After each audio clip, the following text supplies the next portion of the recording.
ગુજરાતમાં સન્માન નાગરિકતા સંહિતાને લઈને કચ્છના ભુજ કલેક્ટર કચેરીએ યુસીસી સમિતિની બેઠક યોજાઈ હતી, જેમાં યુસીસી લાગુ કરવાની જરૂરિયાત અંગે સમિતિને અભિપ્રાયો પણ મેળવવામાં આવ્યા હતા। સમિતિ દ્વારા સમાજના વિવિધ સમુદાયોના વર્ગો, સામાજિક ધાર્મિક સંસ્થાના પ્રતિનિધિઓ,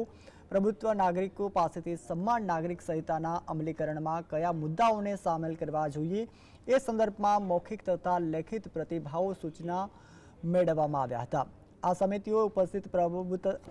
પ્રબુદ્ધ લોકોને સન્માન નાગરિક સંહિતા કારણે ધર્મની સ્વતંત્રતા, લગ્ન પ્રતિબંધિત અંગેની વિવિધ ઉદ્ભવેલી બાબતોને લઈને પણ વાતચીત કરવામાં આવી હતી। યુસીસી લડતમાં જેમ અમને ખાતરી આપવામાં આવી છે કે ક્યાંય પણ બંધારણના મૂળભૂત અધિકારોનું ઉલ્લંઘન કરવામાં નહીં આવે